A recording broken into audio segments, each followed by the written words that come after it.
परवर्ती अपडेट रोची उपर मुंडरे प्रबल वर्षा जो हीराकूद जलभंडार में जलस्तर वृद्धि पाउछि। जलधारणा क्षमता को दृष्टि रखी गतकाली अपराह्न पुणी 4टी गेट खोली दि जाइछि। तो गतकाली सकाळ 10टार हीराकूद जलभंडार 4टी गेट खोल जाइथिला। तो वर्तमान सुधा 8टी गेट दे जल निष्कासन हेउथबा तथ्य रहउछि। हीराकूद जलभंडार कर्तृपक्ष कहिसंति जे जलभंडार बाम पार्श्वर 3टी दक्षिण पार्श्वर 5टी गेट खोली दि जाइछि। परवर्ती अपडेट रोची बौद्ध जिलार 56टी स्कूल को जारी हैला कारण दर्शाओ नोटिस। जिलार 3टी ब्लॉक शिक्षा अधिकारी को नोटिस जारी कले शिक्षा अधिकारी। अगस्ट 15 तथा स्वाधीनता दिवस रे छात्र छात्री को मध्याह्न भोजन न देवाकू नहीं स्कूल कर्तृपक्ष को यही नोटिस जारी होईछि। सूचना अनुसार ऑब्जर्वेशन डे रे छात्र छात्री मानकू स्कूल ले मध्याह्न भोजन देवा नहीं शिक्षा विभाग पक्षरु कड़ा निर्देश दिया जाइथिला। एथिरे खिलाफ कले कड़ा कार्यानुष्ठान नियाजिबो बोली कहुଯାଇଥିଲା। स्वाधीनता दिवस पूर्व दिन समस्त डीयू को नोडाल ऑफिसर चिठी मध्य करथिले। स्वाधीनता दिवस रे स्कूल ले मध्याह्न भोजन रंधा हेबो बोली कहुଯାଇଥିଲା। हेले बौद्ध जिले में अनेक स्कूल में मध्याह्न भोजन दि जाई नथिबा सूचना रही। परवर्ती अपडेट रोची अमला संघ सहित आलोचना पर राजस्व मंत्री बड़ बयान। अमला आंदोलन पछरे बीजेडी हाथ रही कहले राजस्व मंत्री सुरेश पुजारी। मंत्री कहते किछि संघर नेता बीजेडी द्वारा प्रेरित होई आंदोलन करुछंती। सेमाने केउ केउ नेता को भेटुचंती रिपोर्ट मो पाखरे थिबा से कहते। परवर्ती अपडेट रोची एबे राज्य में 7 लाख बुला एवं 64,000 पोषा कुकुर रही। खूब शीघ्र राज्य में आरंभ हो बुला कुकुर मानकर गणना। बुला कुकुरंकर गणना बंध्याकरण एवं टीकाकरण कराजिबो। एने गतकाली सूचना दैछंती मत्स्य और प्राणी संपद मंत्री गोकुलानंद मल्लिक। ता सहित बुला कुकुर को निर्दिष्ट स्थान में खाइबाकू देबाकू निवेदन करिसंती। परवर्ती अपडेट रोची श्रीमंदिर परिसर में खोलिबो एक स्वतंत्र स्तन्यपान गृह। एने श्रीमंदिर प्रशासन पक्षरु योजना रही। कारण श्रीमंदिर को प्रतिदिन बहुत संख्यक भक्त श्रद्धालु आसुवा बेले अनेक माँ निज छोट शिशु को नहीं आसी थांती। विशेषकर स्तन्यपान उपरे निर्भरशील शिशु एवं माँ मानक आवश्यकता को नजर रखी श्रीमंदिर परिसर में एक स्वतंत्र स्तन्यपान गृह कराजिबाकू योजना होईछि। परवर्ती अपडेट रोची मुख्यमंत्री मोहन माझींकर धर्मपत्नी प्रियंका मारांडींकर एससीबी मेडिकल रे सफल अस्त्रोपचार होइतिला। जापर गतकाली मेडिकल तांको डिस्चार्ज करा जाइथिबा तथ्य रही। परवर्ती अपडेट रोची विरोधी दल नेता नवीन पट्टनायक को साक्षात कले मुख्यमंत्री मोहन चरण माझी। गतकाली नवीन निवास रे पहुंची तांकर स्वास्थ्य अवस्था संपर्क में पचारि बुझिचंती। परवर्ती अपडेट रोची कोटिपति सीनियर असिस्टेंट किशोर साहानी गिरफ। आय ठारू अधिक संपत्ति ठूल अभियोग रे कटक सिटी हॉस्पिटल वरिष्ठ सहायक किशोर साहानी को गिरफ करिछि विजिलेंस। गतकाली तांकु स्वतंत्र विजिलेंस जज कोर्ट को चालाण करा जाइछि। विजिलेंस रेड बेले तांकर 2टी बिल्डिंग 19 मूल्यवान प्लॉट ठाब होइथिबा तथ्य रहउछि। परवर्ती अपडेट रहउछि जुक्त 2 सिलेबस रे परिवर्तन। बाध्यतामूलक इंग्राजी विषय रे रहिबो परिवेश शिक्षा। जुक्त 2 पाठ्यक्रम रे परिवर्तन होइछि। बाध्यतामूलक इंग्राजी रे रहिबो परिवेश शिक्षा यूनिट अंतर्भुक्त होइछि।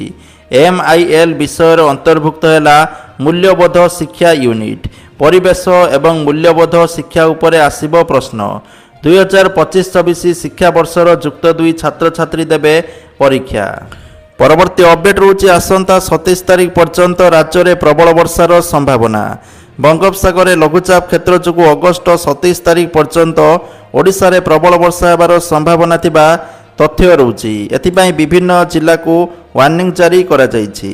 विशेषकर मयूरभंज केउंझर सुंदरगढ़ बालेश्वर भद्रक जाजपुर केन्द्रापड़ा कटक जगतसिंहपुर पुरी खोर्धा नयागढ़ गंजाम गजपति झारसुगुड़ा बरगढ़ संबलपुर देवगढ़ अनुगुल ढेंकानाल को येलो वार्निंग जारी करा जाइछि। परवर्ती अपडेट रोची आसंता सोमवार बंद रहिबो मुख्यमंत्री जन अभियोग शुणाणी।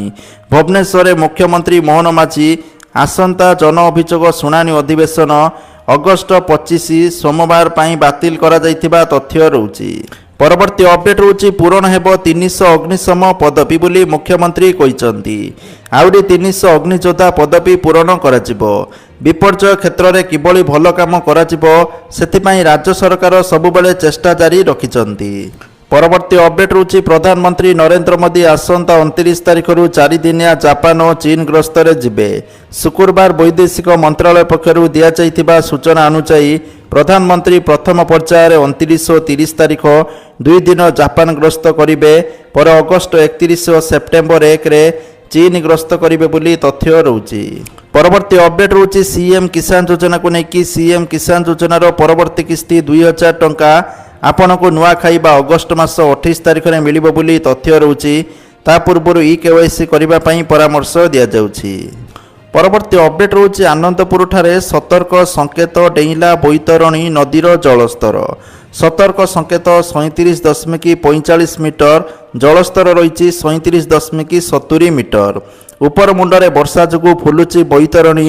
ଭଦ୍ରକ ଆଖୁଆପଦା ନିକଟରେ ବିପଦ ସଙ୍କେତ 18.33 ମିଟର ଥିବାବେଳେ ବର୍ତ୍ତମାନ 18.14 ଉପରେ ପ୍ରଭାବିତ ହେଉଛି ପାଣି। ତଳିଆ ଅଞ୍ଚଳରେ ବନ୍ୟା ପାଣି ପଶିବାରୁ ଲୋକମାନେ ନାହିଁ ନଥିବା ଅସୁବିଧାର ସମ୍ମୁଖୀନ ହେଉଛନ୍ତି। ହେକ୍ଟର ହେକ୍ଟର ଚାଷ ଜମି ଜଳମଗ୍ନ ହୋଇଛି।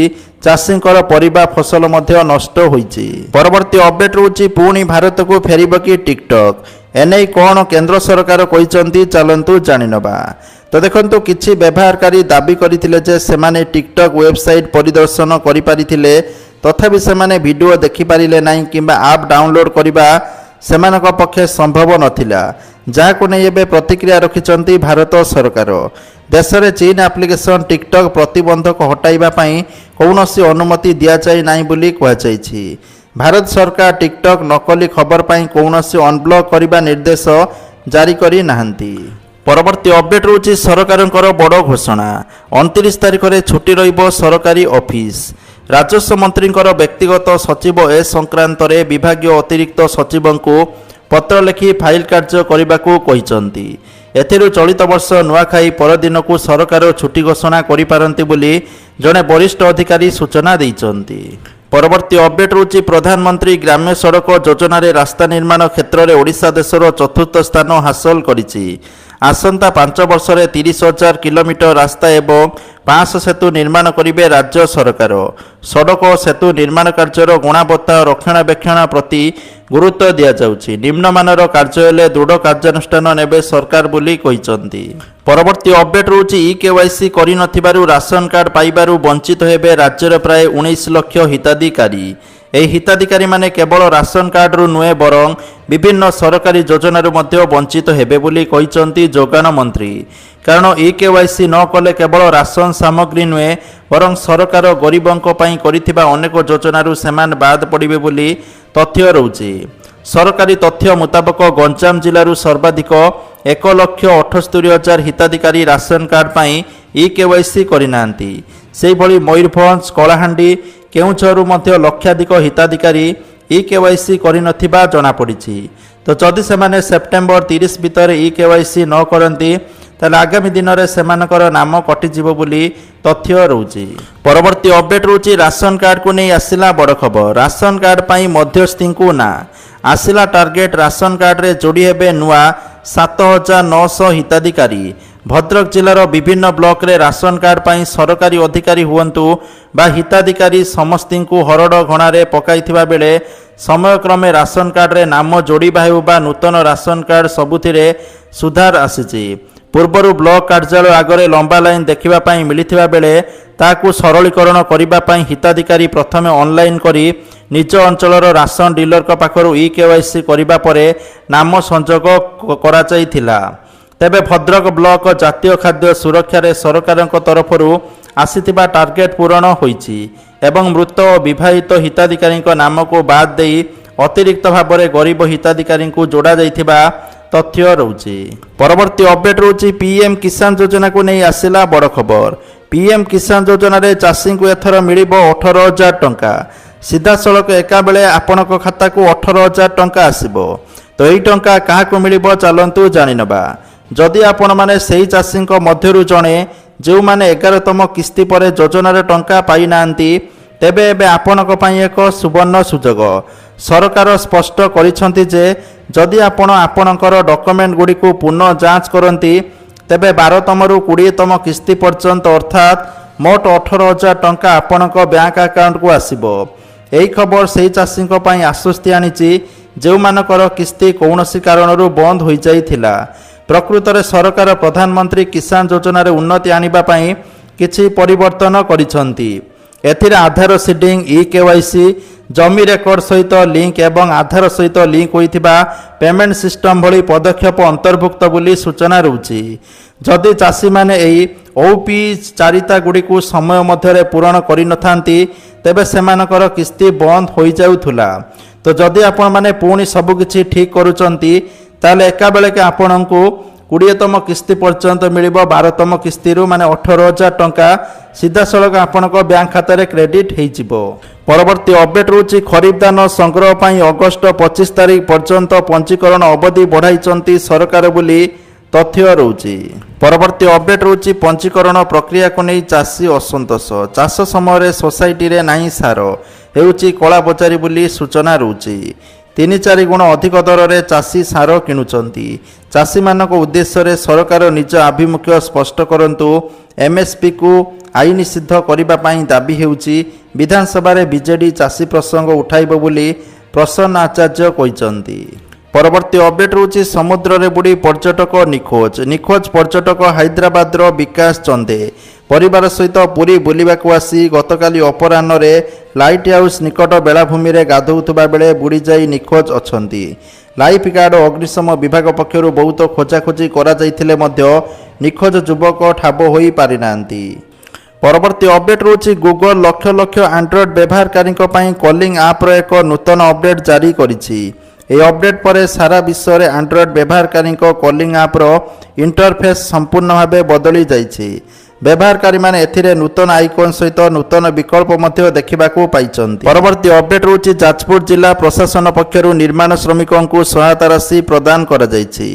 210 ଜଣ ଶ୍ରମିକଙ୍କୁ ଏ ସହାୟତା ରାଶି ଚେକ୍ ମାଧ୍ୟମରେ ପ୍ରଦାନ କରାଯାଇଥିବା ତଥ୍ୟ ରହୁଛି।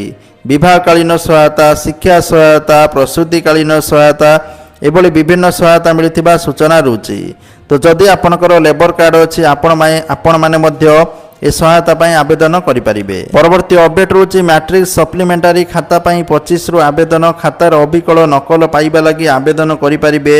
ବୋର୍ଡ କାର୍ଯ୍ୟାଳୟରେ ଦରଖାସ୍ତ ଏବଂ ଫିସ୍ ଦାଖଲ କରିପାରିବେ। ଅଫଲାଇନ୍ ସେପ୍ଟେମ୍ବର 2 ତାରିଖରେ ଆବେଦନ କରିପାରିବେ ବୋଲି ତଥ୍ୟ ରହୁଛି। ପରବର୍ତ୍ତୀ ଅପଡେଟ୍ ରହୁଛି ସାର ପାଇଁ ରାସ୍ତା ଅବରୋଧ। ମାଲକାନଗିରି ଜିଲ୍ଲା ମାଥିଲିରେ ଚାଷୀମାନେ ରାସ୍ତାରୋକ କରିଛନ୍ତି। ସାର ନ ମିଳିବାରୁ ଲ୍ୟାମ୍ପ ସମ୍ମୁଖ ମୁଖ୍ୟ ରାସ୍ତା ଅବରୋଧ କରିଛନ୍ତି ଚାଷୀ। ମାଲକାନଗିରି ଜୟପୁର ମୁଖ୍ୟ ରାଜପଥରେ ଯାନବାହନ ଚଳାଚଳ ଠପ୍ ରହିଛି। ସାର ନ ମିଳିବାରୁ ଚାଷୀ ଅସନ୍ତୋଷ ଦେଖାଦେଇଛି। ଘଟଣାସ୍ଥଳରେ ଉତ୍ତେଜନାମୂଳକ ପରିସ୍ଥିତି ଦେଖାଦେଇଛି। ପରବର୍ତ୍ତୀ ଅପଡେଟ୍ ରହୁଛି ବଢ଼ୁଛି ସୁନା ଋଣ ଠକେଇ। ନକଲି ରଖି ବିକି ଦେଉଛନ୍ତି ଅସଲି। କଟକଠୁ ଭାରି ପଡ଼ୁଛି ଭୁବନେଶ୍ୱର। ତ ଯଦି ଆପଣମାନେ ନିଜର ସୁନା ରଖିକି ସୁନା ଋଣ ନେଉଛନ୍ତି ତାହେଲେ ଏବେଠାରୁ ସାବଧାନ ହେଇଯାଆନ୍ତୁ। ନହେଲେ ଆପଣମାନେ ଜାଣିବାକୁ ପାଇବେ ଯେ ଆପଣଙ୍କ ସୁନା ତ ଅରିଜିନାଲ ଦେଇଥିଲେ କିନ୍ତୁ ଯେତେବେଳେ ନେବେ ଜାଣିବେ ସେଟା ସୁନା ନୁହେଁ, ଅରିଜିନାଲ ସୁନା ପାଇନାହାନ୍ତି। ତ ରାଜଧାନୀ ସମେତ ଓଡ଼ିଶାର ଅନେକ ସ୍ଥାନରେ ନୂଆ ତରିକାରେ ଠକେଇ ବଢ଼ୁଛି। ନକଲି ସୁନା ରଖି ଅସଲି ସୁନାକୁ ବିକ୍ରି କରି ଦେଉଛନ୍ତି ସୁନା ଋଣ ପ୍ରଦାନକାରୀ ସଂସ୍ଥା। ଗତ 3 ବର୍ଷରେ ଏଭଳି ଠକେଇ ମାମଲାରେ ରାଜଧାନୀରେ 80ରୁ ଅଧିକ ଅଭିଯୁକ୍ତ ଗିରଫ ହେଲେଣି, ଯାହାକୁ ନେଇ ସନ୍ଦେହ ଘେରରେ ଏକାଧିକ ସୁନା ଋଣ ପ୍ରଦାନକାରୀ ସଂସ୍ଥା ଥିବା ତଥ୍ୟ ରହୁଛି। ପରବର୍ତ୍ତୀ ଅପଡେଟ୍ ରହୁଛି ଡୁମୁଡୁମା ଜଳପ୍ରପାତରେ ପୁଣି ଅଘଟଣ। ଭିଡ଼ିଓ ସୁଟିଂ ବେଳେ ଜଣେ ୟୁଟ୍ୟୁବର ଡୁମୁଡୁମା ଜଳପ୍ରପାତରେ ଭାସିଗଲେ। ୟୁଟ୍ୟୁବର ଜଣକ ହେଲେ ବ୍ରହ୍ମପୁରର ସାଗର ଟୁଡୁ ବୋଲି ତଥ୍ୟ ରହୁଛି। ପରବର୍ତ୍ତୀ ଅପଡେଟ୍ ରହୁଛି ପାର୍ବଣ ଋତୁରେ ଯଦି କେହି ଜୋର ଜବରଦସ୍ତ ଚାନ୍ଦା ଆଦାୟ କରୁଛି ଓ ସେହି ଟଙ୍କାରେ ପୂଜା ଉତ୍ସବ ପାଳନ କରୁଛି ତାହେଲେ ଦୃଢ଼ କାର୍ଯ୍ୟାନୁଷ୍ଠାନ କରାଯିବ। ଏଭଳି କଡ଼ା ଭାଷାରେ ବେଆଇନ ପୂଜା ଚାନ୍ଦା ଆଦାୟ କରୁଥିବା ବ୍ୟକ୍ତି ଓ ଅନୁଷ୍ଠାନକୁ ଚେତାବନୀ ଦେଇଛନ୍ତି ରାଜ୍ୟ ପୋଲିସ ମୁଖିଆ ତଥା ଡିଜିପି ଯୋଗେଶ ବାହାଦୁର ଖୁରାନିଆ। ପରବର୍ତ୍ତୀ ଅପଡେଟ୍ ରହୁଛି NSC ମାନ୍ୟତା ଦାବି 29ରେ ବିଜେଡି ପକ୍ଷରୁ ନିଆଳି ବନ୍ଦ ଡାକରା ଦିଆଯାଇଥିବା ତଥ୍ୟ ରହୁଛି। ପରବର୍ତ୍ତୀ ଅପଡେଟ୍ ରହୁଛି ସ୍ପେଶାଲ OTT ପ୍ରଶ୍ନ ଲିକ୍ କେଳେଙ୍କାରୀରେ ଖୋଲତାଡ଼ ପାଇଁ ଗୁରୁବାରଠାରୁ କ୍ରାଇମବ୍ରାଞ୍ଚ ହେଫାଜତରେ ଜେରା ହେଉଥିବା 2 ଅଭିଯୁକ୍ତଙ୍କର ଦିନିକିଆ ରିମାଣ୍ଡ ଶୁକ୍ରବାର ଦିନ ଶେଷ ହୋଇଥିବା ତଥ୍ୟ ରହୁଛି। ତ ସ୍ପେଶାଲ OTT ପ୍ରଶ୍ନ ଲିକ୍ କେଳେଙ୍କାରୀର ଖୋଲତାଡ଼। ଦକ୍ଷିଣ ଓଡ଼ିଶା ଶିକ୍ଷକଙ୍କୁ ପାସ୍ କରାଇବା ଦାୟିତ୍ୱ ନେଇଥିଲେ ସନାତନ ବୋଲି ତଥ୍ୟ ରହୁଛି। ପରବର୍ତ୍ତୀ ଅପଡେଟ୍ ରହୁଛି ଯୁକ୍ତ 3 ଦ୍ୱିତୀୟ ପର୍ଯ୍ୟାୟ ନାମଲେଖା ପାଇଁ ବିଜ୍ଞପ୍ତି ପ୍ରକାଶ ପାଇଛି। ଶନିବାରଠାରୁ ନାମଲେଖା ପାଇଁ ଆବେଦନ ଆରମ୍ଭ ହୋଇଛି। ସାମ୍ସ ୱେବସାଇଟ୍ ମାଧ୍ୟମରେ ସେପ୍ଟେମ୍ବର 3 ତାରିଖ ମଧ୍ୟରେ ଅନଲାଇନ୍ରେ ଆବେଦନର ସୁଯୋଗ ରହିବ। 4 ତାରିଖରେ ଦରଖାସ୍ତ ସଂଶୋଧନର ସୁଯୋଗ ଦିଆଯିବ। 10 ତାରିଖରେ ଏହି ଦ୍ୱିତୀୟ ପର୍ଯ୍ୟାୟ ନାମଲେଖାର ପ୍ରଥମ ମେଧା ତାଲିକା ପ୍ରକାଶ ପାଇବ।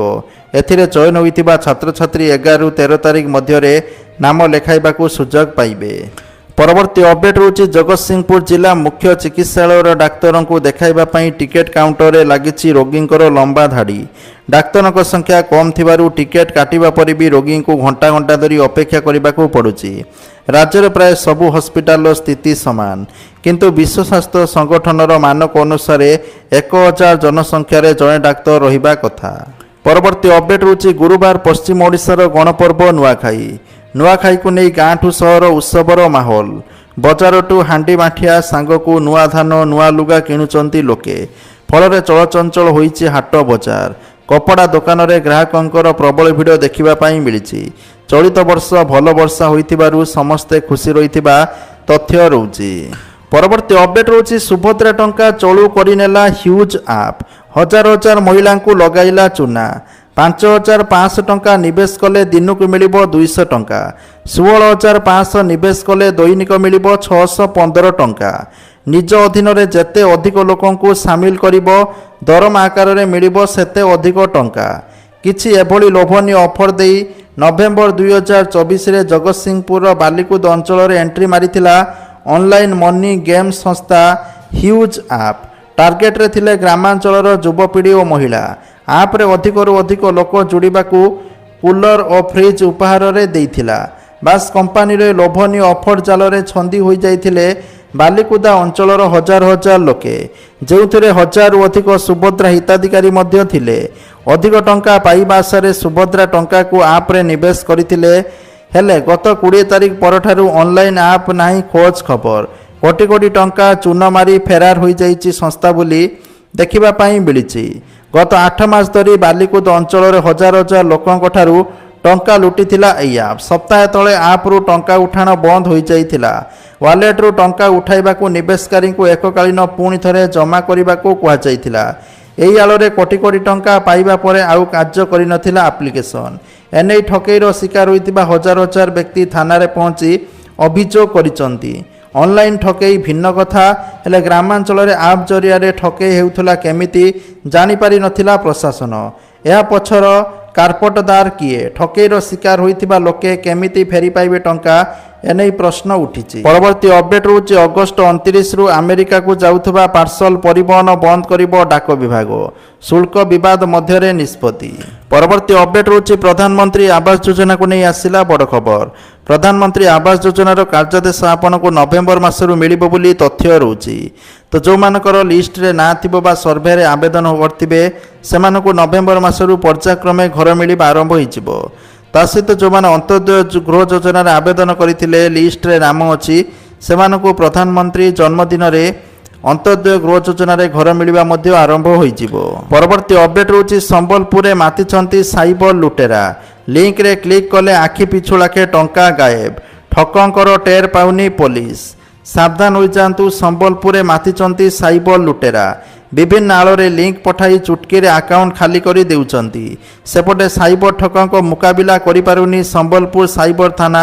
ମାତ୍ର 4 ଜଣ ଷ୍ଟାଫ୍ ଅଛନ୍ତି, ଅଭିଯୋଗ କଲେ ଫଳ ଶୂନ। ପରବର୍ତ୍ତୀ ଅପଡେଟ୍ ହେଉଛି କାର୍ଯ୍ୟରେ ଅବହେଳା କଲେ ଏବେ ଦେବାକୁ ପଡ଼ିବ ଜୋରିମାନା। ଛାତ୍ରଛାତ୍ରୀଙ୍କୁ 29 ଲକ୍ଷ ଟଙ୍କାର କ୍ଷତିପୂରଣ ଦେବ ଘରୋଇ ଶିକ୍ଷାନୁଷ୍ଠାନ। କଟକ ଫୁଲନଖରାରେ ଥିବା ଇଷ୍ଟ କଲେଜର କର୍ତ୍ତୃପକ୍ଷଙ୍କୁ ଜବାବ ଦେବାକୁ ପଡ଼ିବ ଏହି ରାଶି ଜୋରିମାନା। 2019ରେ ଇଷ୍ଟ କଲେଜରେ ବିଟେକ୍ ପରୀକ୍ଷା ଦେଇଥିବା ଛାତ୍ରଛାତ୍ରୀଙ୍କୁ ସାର୍ଟିଫିକେଟ୍ ଦିଆଯାଇ ନଥିଲା। ଫଳରେ ହତାଶ ହୋଇଯାଇଥିଲେ ଛାତ୍ରଛାତ୍ରୀ। ସବୁଆଡ଼ୁ ନିରାଶ ହେବା ପରେ 2022ରେ ରାଜ୍ୟ ମାନବାଧିକାର କମିଶନଙ୍କ ଦ୍ୱାରସ୍ଥ ହୋଇଥିଲେ। କମିଶନଙ୍କ ହସ୍ତକ୍ଷେପ ପରେ ଛାତ୍ରଛାତ୍ରୀଙ୍କୁ ସାର୍ଟିଫିକେଟ୍ ମିଳିଥିଲା। ଆବେଦନକାରୀଙ୍କ ମାନବାଧିକାର କ୍ଷୁଣ୍ଣ ହୋଇଥିବାରୁ 29 ଜଣ ଛାତ୍ରଛାତ୍ରୀଙ୍କୁ 1 ଲକ୍ଷ ଟଙ୍କା ଲେଖାଏଁ କ୍ଷତିପୂରଣ ଦେବାକୁ ଇଷ୍ଟ କଲେଜ କର୍ତ୍ତୃପକ୍ଷଙ୍କୁ ନିର୍ଦ୍ଦେଶ ଦେଇଛନ୍ତି କମିଶନ। 2 ମାସ ଭିତରେ କ୍ଷତିପୂରଣ ରାଶି ଦେବାକୁ ନିର୍ଦ୍ଦେଶ ଦେଇଛନ୍ତି ରାଜ୍ୟ ମାନବାଧିକାର କମିଶନ। ନଦେଲେ ବର୍ଷକୁ 12% ସୁଧ ଆକାରରେ ଟଙ୍କା ଦେବେ ଇଷ୍ଟ କର୍ତ୍ତୃପକ୍ଷ। ପରବର୍ତ୍ତୀ ଅପଡେଟ୍ ରହୁଛି ବିସିସିଆଇରେ ଆଉ ଜଣେ ଓଡ଼ିଆ ପୁଅଙ୍କୁ ମିଳିପାରେ ଗୁରୁ ଦାୟିତ୍ୱ। ଚୟନକର୍ତ୍ତା କମିଟିରେ ସାମିଲ ହୋଇପାରନ୍ତି ପ୍ରଜ୍ଞାନ ଓଝା। କାରଣ ଭାରତୀୟ କ୍ରିକେଟ ଦଳର ଚୟନ କମିଟିରେ ଏକ ବଡ଼ ପରିବର୍ତ୍ତନ ହେବାକୁ ଯାଉଛି। ମୁଖ୍ୟ ଚୟନକର୍ତ୍ତା ଅଜିତ ଅଗ୍ରକରଙ୍କ କାର୍ଯ୍ୟକାଳ ଜୁନ୍ 2026 ପର୍ଯ୍ୟନ୍ତ ବୃଦ୍ଧି କରାଯାଇଥିଲା। ପରବର୍ତ୍ତୀ ଅପଡେଟ୍ ହେଉଛି ସେପ୍ଟେମ୍ବର 7ରେ ବର୍ଷର ଶେଷ ଚନ୍ଦ୍ରଗ୍ରହଣ। ଏହି ରାଶିମାନଙ୍କ ପାଇଁ ଆସୁଛି ସୌଭାଗ୍ୟର ସମୟ। ଏହି ଚନ୍ଦ୍ରଗ୍ରହଣ ସେପ୍ଟେମ୍ବର 7 ରାତିରୁ ଆରମ୍ଭ ହୋଇ ଯାହାକି ରାତି 3ଟା ପାଖାପାଖି ରହିବ ସେପ୍ଟେମ୍ବର 8 ତାରିଖ ପର୍ଯ୍ୟନ୍ତ। ତ ଯାହାକି ଜ୍ୟୋତିଷଶାସ୍ତ୍ର ଅନୁସାରେ 4 ରାଶି ପାଇଁ ଏଇ ଯେଉଁ ଚନ୍ଦ୍ରଗ୍ରହଣ ସକାରାତ୍ମକ ପରିବର୍ତ୍ତନ ଆଣିବ। ଏ ରାଶିଗୁଡ଼ିକ ରହୁଛି ମେଷ ରାଶି, ମିଥୁନ ରାଶି, କନ୍ୟା ରାଶି ଓ ଧନୁ ରାଶି। ପରବର୍ତ୍ତୀ ଅପଡେଟ୍ ହେଉଛି ଆସନ୍ତା 28 ତାରିଖରେ ପଶ୍ଚିମ ଓଡ଼ିଶାର ଗଣପର୍ବ ନୂଆଖାଇ। ଏହା ପଶ୍ଚିମ ଓଡ଼ିଶାବାସୀଙ୍କର ଭାବବେଗ ସହିତ ଜଡ଼ିତ। ସେହିଦିନ ସରକାରୀ ଛୁଟି ହୋଇଥିବା ବେଳେ ତା ପରଦିନ ସରକାରୀ ଛୁଟି ଘୋଷଣା କରିବାକୁ ଦାବି ହୋଇଛି। ସ୍ୱାସ୍ଥ୍ୟ ବିଭାଗ ଓଏସ୍ ସଂଘ ପକ୍ଷରୁ ରାଜସ୍ୱ ମନ୍ତ୍ରୀଙ୍କୁ ଚିଠି ଲେଖାଯାଇଛି। ନୂଆଖାଇ ପରଦିନ 29 ତାରିଖ ସରକାରୀ ଛୁଟି ଘୋଷଣା ପାଇଁ ଦାବି କରାଯାଇଛି। ପରବର୍ତ୍ତୀ ଅପଡେଟ୍ ହେଉଛି ସୁଭଦ୍ରା ଯୋଜନାକୁ ନେଇ ଆସିଲା ବଡ଼ ଖବର। ସୁଭଦ୍ରା ଯୋଜନାରେ ଯେଉଁମାନଙ୍କୁ ବି ଟଙ୍କା ମିଳିନି ବହୁତ ସାରା ଭୁଲ ଭଟକା ଅଛି। ଇକେୱାଇସିରେ ଭୁଲଭାଲ ଯୋଗୁଁ ବହୁତ ସାରା ହିତାଧିକାରୀଙ୍କୁ ମୃତ ଦର୍ଶାଯାଇକି ସେମାନଙ୍କର ନାଁକୁ କାଟି ଦିଆଯାଇଛି। ବହୁତ ସାରା ଭୂମିହୀନ ମହିଳାମାନଙ୍କୁ ଦର୍ଶାଯାଇଛି ସେମାନଙ୍କ ନାଁରେ ଜମି ଅଛି ଦେଖେଇକି କାଟି ଦିଆଯାଇଛି। ତେଣୁ ସେମାନଙ୍କର ବର୍ତ୍ତମାନ ଗାଁ ଗାଁ ବୁଲିକି ସର୍ଭେ ଚାଲିଛି। ଏହି ସର୍ଭେ ପରେ ଯେଉଁମାନେ ଯୋଗ୍ୟ ବିବେଚିତ ହେବେ ସେମାନଙ୍କୁ ଏକାବେଳକେ 2ଟି କିସ୍ତି ଟଙ୍କା ମିଳିବ ବୋଲି ମନ୍ତ୍ରୀ କହିଛନ୍ତି। ପରବର୍ତ୍ତୀ ଅପଡେଟ୍ ହେଉଛି ନୂଆପଡ଼ାରେ କଲରାପତରିଆ ବାଘ ଆତଙ୍କ। ଏଠାରେ ଗାଁବାସୀ ବାଘ ଭୟରେ ଘରୁ ପଦାକୁ ବାହାରୁ ନାହାନ୍ତି। ଏହି ବାଘ ଗୋଟିଏ ଛେଳି ମାରି ଖାଇସାରିଲାଣି। ଏନେଇ ବନ ବିଭାଗ ସୂଚନା ଦେଇଛି ଯେ ଏହା କଲରାପତରିଆ ବାଘ। ଏ ବାଘ ଆତଙ୍କ ଅନେକ ସ୍ଥାନରେ ଦେଖିବା ପାଇଁ ମିଳିଛି। ପରବର୍ତ୍ତୀ ଅପଡେଟ୍ ହେଉଛି ସରକାରୀ ବ୍ୟାଙ୍କ ଚାକିରି ପାଇଁ ସ୍ୱପ୍ନ ଦେଖୁଥିବା ଯୁବକ ଯୁବତୀଙ୍କ ପାଇଁ ବଡ଼ ଖବର। ତ IBPSରେ ନିଯୁକ୍ତି ସୁଯୋଗ ଆବେଦନ କରିବାର ଲାଷ୍ଟ ଡେଟ୍କୁ 28 ଅଗଷ୍ଟ ପର୍ଯ୍ୟନ୍ତ ବୃଦ୍ଧି କରାଯାଇଛି। ଟୋଟାଲ ନିଯୁକ୍ତି ରହିଛି 10,277 ପଦବୀ ପାଇଁ। ପରବର୍ତ୍ତୀ ଅପଡେଟ୍ ହେଉଛି ସୁନା ଦରକୁ ନେଇକି ଓଡ଼ିଶା ରାଜଧାନୀ ଭୁବନେଶ୍ୱରରେ ଅଛି 22 କ୍ୟାରେଟ୍ ସୁନା ମୂଲ୍ୟ 10 ଗ୍ରାମ ପ୍ରତି 93,150 ଟଙ୍କା ଥିବାବେଳେ 24 କ୍ୟାରେଟ୍ ସୁନା ମୂଲ୍ୟ 10 ଗ୍ରାମ ପ୍ରତି 1,01,620 ଟଙ୍କା ଥିବା ରେକର୍ଡ ହୋଇଛି। ତ ଯାହାକି ଆଜିକାର ଟପ୍ ନ୍ୟୁଜ୍ ଥିଲା। ଭିଡ଼ିଓ ସେୟାର କରନ୍ତୁ, ଲାଇକ୍ କରନ୍ତୁ। ଜୟ ଜଗନ୍ନାଥ।